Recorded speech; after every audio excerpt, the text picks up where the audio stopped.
Bien que les traditions évoquent qu'Allah ait envoyé 124 000 prophètes à l'humanité, seuls 25 d'entre eux apparaissent par leur nom dans le Coran. Leur destinée, les peuples qui leur furent désignés, et la géographie de leur mission ne sont connus qu'en partie, tant par le Coran que par les hadiths et les anciens écrits sacrés, tels que la Torah ou les évangiles. Mais qui aujourd'hui sait vraiment identifier les civilisations auxquelles ils ont été envoyés, ou situer sur la carte moderne le théâtre de leur vie extraordinaire? Dans cette vidéo, laissez-moi vous guider à travers une odyssée qui dévoile, de façon concise mais éclairante, qui étaient ces 25 prophètes coraniques, les contrées qui leur furent confiées, et comment ces lieux s'incarnent sur la terre d'aujourd'hui. Chacun d'eux, aussi humain que nous, portait des liens familiaux, des aspirations terrestres, mais consacra entièrement son existence à la mission divine que Dieu lui adressa. Dieu a cité leur nom dans son livre, qu'il leur accorde sa paix. Avant de nous plonger dans ces destinées, dites-nous, de quel endroit du monde nous regardez-vous? Votre présence nous est précieuse et elle renforce cette communauté de chercheurs de sens. Pensez également à vous abonner et à partager cette vidéo afin que la lumière de ce savoir atteigne davantage d'âmes en quête.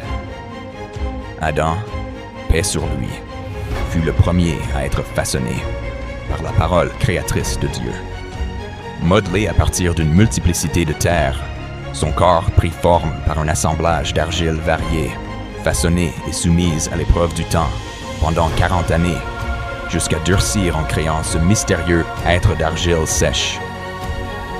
Un vendredi, 10e jour du mois de Muharram, Allah insuffla l'âme dans sa création et révéla à Adam la connaissance des choses. Sur ordre divin, les anges se prosternèrent devant lui, à l'exception de l'orgueilleux Iblis, aussitôt exclu du paradis. Adam unit sa destinée à Hawa, créée également au sein du paradis. Là, ils demeurèrent jusqu'à ce que le fruit proscrit ne scelle leur descente sur terre. Conscient de sa faute, Adam implora sincèrement le pardon de Dieu, qui l'accepta favorablement. Lire par exemple la sourate Al-Baqarah, verset 37. Il fut nommé gardien de la terre, Khalifa, et retrouva Hawa après une longue séparation sur la plaine d'Arafat, où ils dirigèrent la première demeure sacrée.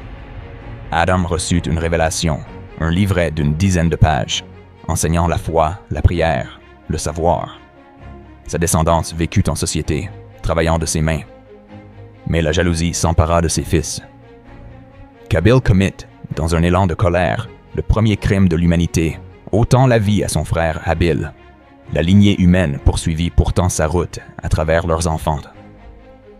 Adam vécut près de 9 siècles et demi, enseignant la fidélité au divin, bien que, lentement, l'égarement revint, nécessitant la venue ultérieure d'autres messagers.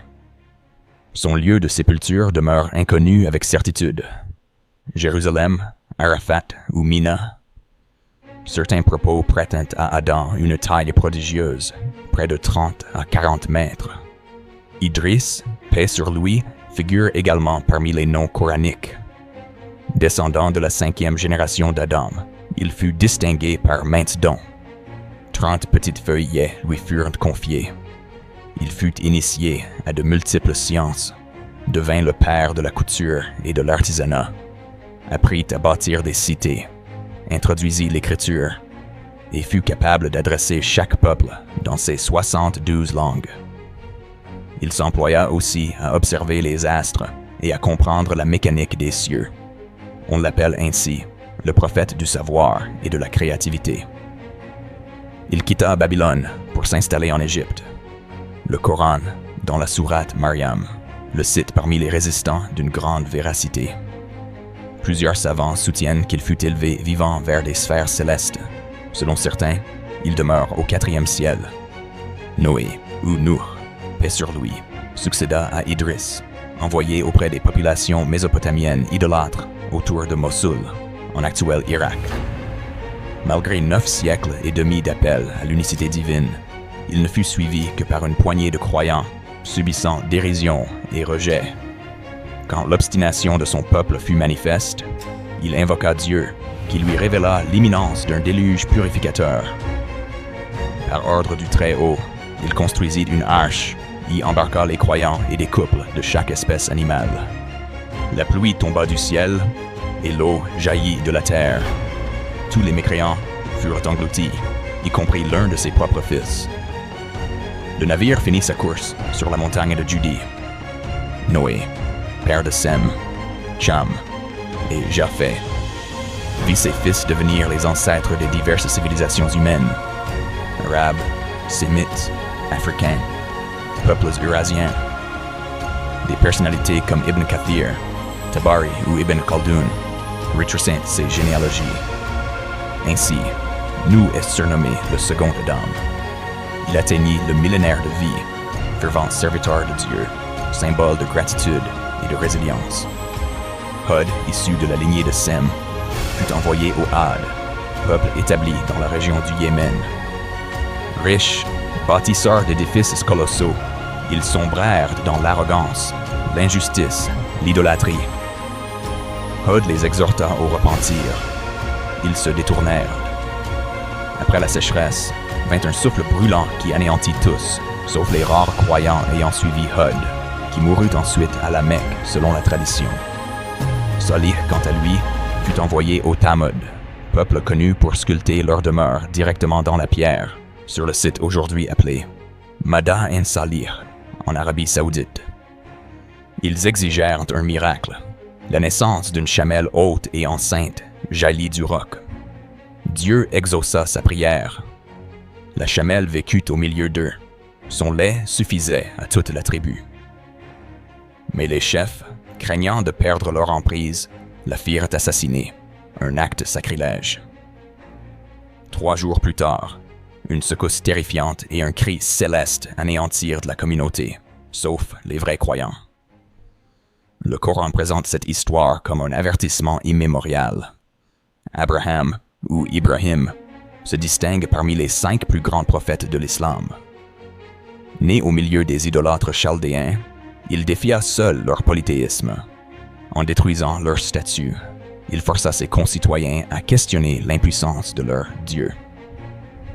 Jeté au cœur des flammes, il en sortit indemne par la volonté divine. Chassé, il migra avec Sarah, plus tard épousa Hajar en Égypte. Isaac naquit de Sarah, Ismaël de Hajar. Le premier donne naissance aux lignées israélites, le second aux Arabes, dont le prophète Muhammad, paix sur lui. Unis par la mission, ils reconstruisent la Kaaba, instaurent le Hajj. Dieu éprouve Ibrahim. Demandez le sacrifice de son fils Ismaël, qui se soumet aussitôt. Approuvant leur obéissance, Allah sauve l'enfant, consacrant le sacrifice animal rituel d'Aïd al-Adha. Ibrahim vécut jusqu'à 175 ans, enterré à Hébron, honoré comme l'ami intime de Dieu, El-Khalil.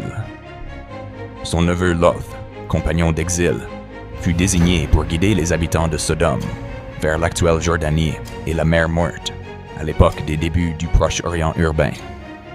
Loth accomplit des miracles, fit pleuvoir sous un ciel clair, parla aux pierres. Mais les Sodomites s'enfonçaient dans un vice sans précédent, où la débauche était érigée en norme et la violence institutionnalisée. Enlèvement, exploitation, humiliation publique, agression des voyageurs. Quand 3 autres célestes, des anges sous forme humaine, visitèrent Loth, les habitants voulurent les assaillir de force. Prévenus, Loth et les croyants quittèrent la cité. À l'aube, un cataclysme effaça toute trace de leur société corrompue, châtiée non pour un simple péché privé, mais pour avoir imposé l'oppression et la perdition à toute une communauté. Ismaël, fils aîné d'Abraham, est le patriarche des Arabes, et aîné dans l'ascendance du prophète Muhammad. Laissant Hajar et leurs fils dans la vallée nue de la Mecque, Abraham obéit à l'ordre divin. Du désert, le jaillissement miraculeux de la source de Zamzam sauve l'enfant. Ismaël, ambassadeur de la foi auprès de la tribu Jurhum, est loué pour sa douceur, sa bravoure et son rôle dans l'établissement de la langue arabe. Il opère aussi divers prodiges, puis s'éteint à la Mecque, près de la Kaaba. Isaac, le second fils d'Abraham, naquit de Sarah et reçut la mission d'enseigner la foi au pays de Canaan, l'actuelle Palestine. Avec son frère Ismaël, il fit le pèlerinage à la Mecque, perpétuant la tradition paternelle. La piété, la droiture et la véracité le définissent, comme le souligne le Coran. Père de Jacob, Jacob, il mourut à 120 ans et repose auprès de son père, à Hébron. Jacob dit Israël, petit-fils d'Abraham et père de 12 fils. D'eux proviendront les 12 tribus d'Israël. Propulsé dans l'épreuve par la jalousie de ses fils envers Joseph, il se distingue par une patience inébranlable. « Je n'ouvre mon cœur qu'à Dieu », dit-il. Surat Yusuf, vers 86. Avant de rendre l'âme, il interroge sa descendance sur leur fidélité à Dieu, qui lui répond enfin avec foi. Jacob meurt en Égypte. Selon son vœu, il est transporté en Palestine, aux côtés de ses ancêtres. Joseph se distingue par la beauté de son âme et de son apparence. Enfant arraché par l'envie à l'amour du père, jeté dans un puits, puis vendu comme esclave en Égypte, il connaît la tentation, l'injustice et la prison, mais ne s'écarte jamais de la droiture.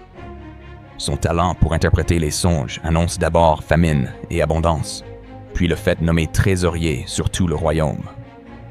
Sa mansuétude éclate lorsqu'il retrouve ses frères et leur pardonne. Qu'aucun grief ne pèse sur vous aujourd'hui. Surat Yusuf, 92. Même élevé, il ne cesse de désirer le retour à Dieu. Toi qui es mon protecteur ici-bas et dans l'au-delà, fais-moi mourir soumise à toi et unis-moi aux êtres de bien. Après sa mort, Joseph repose près de Jérusalem. Chouaib, reconnu pour son éloquence, mena l'appel prophétique auprès des Madianites puis des gens d'Aïka, entre la Jordanie et le nord de l'Arabie. Ces sociétés, commerçantes mais corrompues, s'abandonnaient à la fraude, l'injustice, l'usure et les manipulations.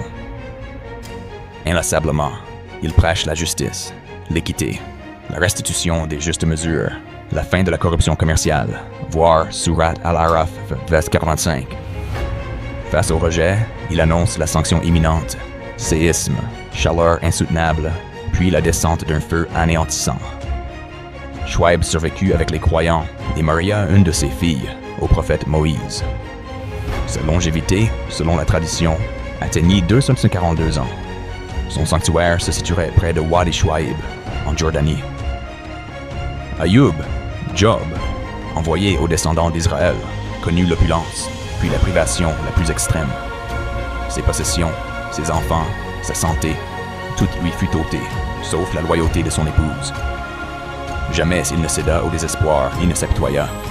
Il exposa seulement ses souffrances à Dieu dans la prière. Après 7 longues années d'épreuve, sur l'invitation divine, il frappa la terre. Une source miraculeuse guérit ses maux, ses biens, et sa descendance lui furent rendus. Sa patience figure en exemple dans le Coran, et l'on situe sa demeure près du champ d'Urfa moderne. La leçon. La persévérance dans l'adversité mène au salut et à la clémence divine. Dhul-Kifl, apparenté à Élisée, se fit remarquer par sa constance, son discernement et son sens de la justice, d'où son nom, celui qui assume la responsabilité. Quoiqu'éprouvé, il demeure inébranlable, propage les lois mosaïques, puis décède dans les terres du Bilad al-Sham. Il est évoqué dans les sourats Al-Anbiya et Sad. Moïse, l'un des plus grands prophètes et porteurs du message parmi les Ulul Azam, voit le jour en Égypte à une époque de persécution cruelle. Pharaon fait massacrer les garçons des Hébreux. Sur inspiration divine, sa mère place l'enfant sur le Nil. Il est recueilli par la famille royale et, par la providence, sa mère devient sa nourrice. Après avoir accidentellement tué un Égyptien, Moïse s'exile à Madian, épouse la fille de Chouaïb, puis reçoit la révélation sur le mont Sinaï. Chargé d'affronter Pharaon, Ses miracles, bâton métamorphosé en serpent, mains lumineuses, prouvent son mandat de Dieu. Mais Pharaon refuse. Ses mages se convertissent après avoir vu la vérité et sont exécutés. Moïse conduit ensuite les Israélites hors d'Égypte. Devant la mer, Dieu ouvre un passage et engloutit l'armée égyptienne. Le cadavre de Pharaon est préservé comme signe pour la postérité. Sourate Yunus, verset 92. Moïse reçoit ensuite la Torah. Pendant son absence, certains craignent un veau d'or, succombant à l'idolâtrie. Sa colère ne l'empêche pas d'intercéder pour son peuple. Condamné à errer 40 ans, Moïse meurt dans le désert et, selon les hadiths, repose près de Jérusalem. Haroun, le frère de Moïse, l'accompagne dans la mission égyptienne et gouverne les Israélites lors de l'ascension de son frère sur le mont. Il tente de contenir l'égarement du peuple vers le culte du veau d'or, en vain. Bienveillant, sage, il veille jusqu'à sa mort dans les sables du désert, enterré sur une montagne qui porte aujourd'hui son nom en Jordanie. David, de la lignée de Jacob, régna sur Israël, père de Salomon. Héros contre Goliath, souverain à Jérusalem, il reçut le livre des psaumes, maîtrisait d'une voix bouleversante la louange divine, maniait le métal sans feu et alternait jeûne et prière nocturne. Sa piété et sa justice sont saluées dans le Coran. Salomon, fils de David, hérita non seulement de la royauté, mais d'un royaume élargi à la nature et aux êtres invisibles. Il maîtrisait les vents, dialoguait avec les animaux. Les djinns œuvrant sous ses ordres, érigèrent palais et statues, plongèrent dans les fonds marins. L'épisode avec la reine de Saba, Bilqis, convertie à l'islam après avoir été éblouie par la sagesse et la puissance de Salomon, demeure célèbre. Sourate An-Naml, verset 44. Son règne s'acheva subitement. Appuyé à son bâton, il quitta ce monde sans que personne ne s'en aperçoive, révélant la limite de la connaissance des djinns. Son tombeau se trouverait également près de Jérusalem. Élie, Ilias, missionné au Liban, prêcha contre le culte de Baal. Après de premiers échecs, des calamités frappèrent ses compatriotes. Des pluies revinrent sur sa prière, mais l'apostasie reprit et la rébellion s'accentua. Élie guérit miraculeusement un jeune, Aliasa, Élisée, qui le suivit et prolongea sa tâche prophétique. Les miracles d'Aliasa abondèrent. Guérison, multiplication de la nourriture, retour passager de la fidélité du peuple. Il disparut, laissant Dhul-Kifl pour héritier. Sa sépulture est attribuée, selon les récits, à la région d'Alep ou du Cham. Yunus, Jonas, envoyé à Ninive parmi les Assyriens, subit lui aussi la raillerie de son peuple. Pressentant le châtiment et trouvant l'attente insoutenable, il quitte son poste sans y être autorisé. Pris dans une tempête, désigné responsable, il est jeté à la mer et englouti par un immense poisson. Des profondeurs, il s'adresse à Dieu. « Nul n'est digne d'adoration que toi, gloire à toi. J'ai été du nombre des injustes. » Sourate Al-Anbiya, verset 87. Dieu accepte son repentir, le dépose sur le rivage et le rétablit. Contrit, il retourne à Ninive, où les habitants, pris de peur, s'étaient repentis collectivement. Première cité sauvée en masse dans le Coran. Son histoire insuffle l'espoir, condamne le désespoir et enseigne la valeur du retour sincère à Dieu. Zacharie, serviteur exemplaire à Jérusalem, veilla sur Marie. Ému par le miracle de la subsistance divine offerte à sa protégée, il sollicita un fils malgré son âge. Sa supplication fut exaucée. Il appela les Israélites à retrouver la pureté de la Torah, mais connut la persécution lorsqu'ils rejetèrent la naissance miraculeuse de Jésus. Traqué, Zacharie est martyrisé. Son tombeau serait à Alep. Jean-Baptiste, Yahya, enfant d'une prière exaucée tard, grandit dans la piété et la science, éduqué à la Torah. Il soutint son cousin Jésus, mais fut emprisonné et exécuté pour avoir dénoncé l'immoralité d'un roi. Jeune martyr de 34 ans, auteur de miracles, notamment des étoiles brillant en plein jour, selon la légende. Il reposerait dans la mosquée des Omeyyades à Damas. Jésus, Issa, l'un des porteurs d'alliance universelle, naquit sans père de Marie, que Dieu honora d'un souffle particulier. Encore au berceau, il parla en défense de sa mère. « Je suis le serviteur d'Allah. Il m'a donné l'écriture et m'a désigné comme prophète. » Il confirma la Torah, promulgua l'Évangile, fut soutenu par 12 disciples, réalisa miracle sur miracle. Il redonnait la vie, guérissait les malades, faisait parler le muet, le tout par permission divine. Refusé par la majeure partie du peuple, accusé de se proclamer fils de Dieu, Jésus fut la cible des manipulations romaines.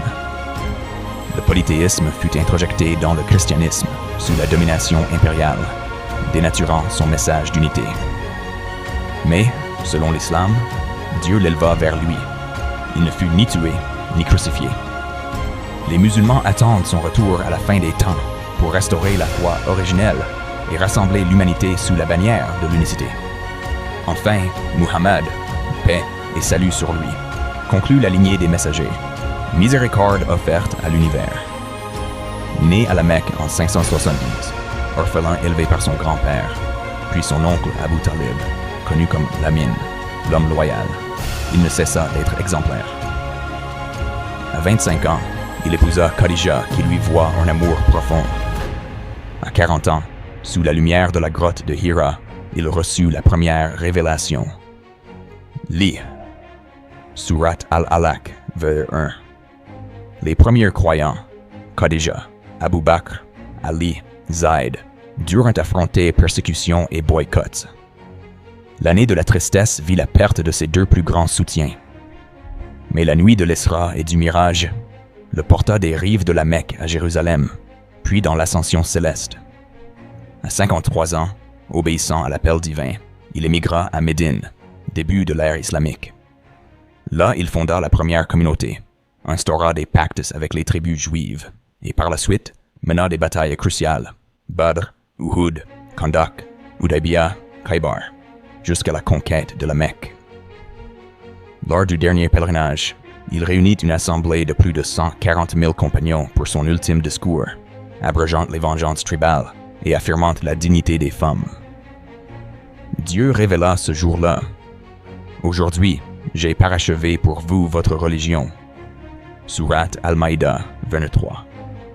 Il s'éteignit à 63 ans, la tête posée sur le giron d'Aïcha. Sa sépulture bénie se trouve à Médine, dans la mosquée du prophète, sanctuaire sacré pour toute l'Umma. Muhammad, l'analphabète, transmet le livre d'une profondeur inégalée, le Coran, défiant jusqu'à nos jours l'humanité de composer son égal. Sa vie incarne la bonté, la justice, la miséricorde. Son plus grand miracle est une lumière qui éclaire encore les âges et les cœurs. Il nous promit la bénédiction à ceux qui croiraient sans l'avoir vu. Une fraternité au-delà des frontières du temps. Nous arrivons au terme de ce voyage à travers les messagers de Dieu. Si ce récit a éveillé votre esprit ou touché votre cœur, offrez-nous la possibilité de continuer à partager ces trésors. Abonnez-vous, déposez un commentaire et partagez ce contenu autour de vous. Ainsi, rayonne la connaissance, un cœur à la fois. Plus de 200 vidéos vous attendent déjà pour remplir chaque jour de vérité et d'inspiration, en famille ou entre proches. Merci de cheminer avec nous sur cette voie de lumière